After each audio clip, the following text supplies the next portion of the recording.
ఈరోజు మన ఛానల్లో వ్లాగ్ వచ్చి చూసారు కదండి, ఇవి నేను బంగాళదుంపలతో చేశాను అనమాట. స్నాక్ చాలా బాగుంది, టేస్ట్ అయితే అద్దిరిపోయింది, చాలా క్రిస్పీగా కూడా వచ్చాయి. నేనైతే ఈ వంటకానికి ముందుగా నేను 4 దుంపలు తీసుకున్నానండి, అవి ఉడకబెట్టేసుకున్నాను నేను. ఇప్పుడు వాటిని మ్యాష్ చేస్తున్నానండి. ఇప్పుడు చూసారు కదా, ఇలా మ్యాష్ చేసుకున్న తర్వాత మొత్తం అంతా తీసేసుకోవాలండి. పూర్తిగాని మెత్తగా అయిందో లేదో ఒకసారి చూసుకుంటే సరిపోద్ది.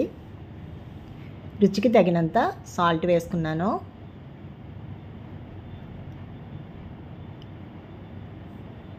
మిరియాల పొడి అండి 1 టీ స్పూన్ వేసుకున్నాను. కార్న్ఫ్లోర్ 1 స్పూన్ వేసానండి. చీజ్ 1 బైట్ చాలండి, సన్నగా తురమాలి.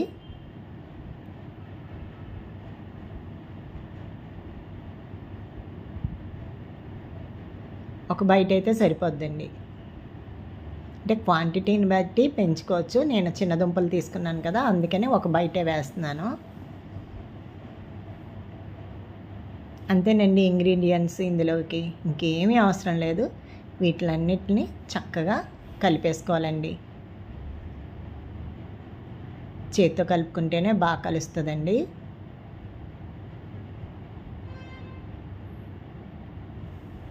మనకి ఇంట్లో ఏమీ లేనప్పుడు అవైలబుల్గా తినడానికి మనకి బంగాళదుంపలు ఎప్పుడూ స్టోర్గా ఉంటాయి కదండి అందరి ఇళ్ళల్లోనే.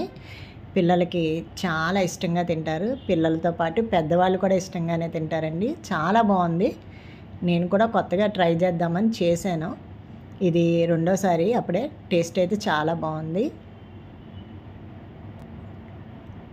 జస్ట్ పాలిథిన్ కవర్లోకి వేసుకుని చిన్నగా ఓ మూల కట్ చేసుకుని ఇట్లా వేసేసుకున్నాం అన్నమాట. కొంచెం కొంచెమే వేసుకున్నానండి, ఎందుకంటే అతుక్కుపోతాయి ఏమోనని. అలా విడివిడిగా దూరం దూరంగా ఉండేలాగా వేసుకున్నాము. సిమ్లో పెట్టుకుని వేపుకోవాలండి, మరీ హైలో పెట్టకూడదు. బాగా హైలో పెడితే కనుక చాలా బ్లాక్గా అయిపోతాయి, లోపల క్రంచీనెస్ రాదు, మెత్తగా ఉండి పైన కలర్ వచ్చేస్తుంది. సిమ్లో పెట్టి వేపితే క్రంచీగా ఉంటాయండి. చూసారు కదా ఎట్లా వేగుతున్నాయో.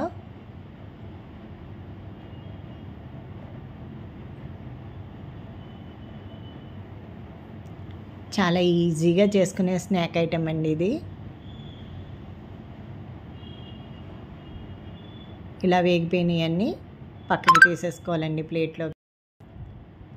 చూసారా, నేనైతే ఒక 2 సార్లు వేసుకున్నాను అలాగా.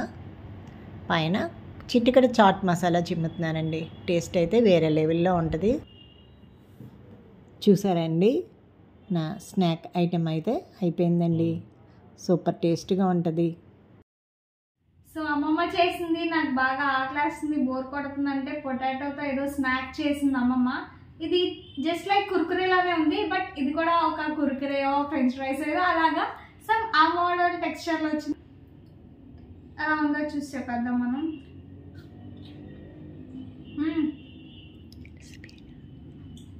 సేమ్ కుర్కురే లానే ఉంది, నాకైతే బాగా నచ్చింది. థ్యాంక్ యూ అమ్మమ్మ. అమ్మమ్మ ఎలా చేయాలో చాలా డీటెయిల్గా చెప్పింది.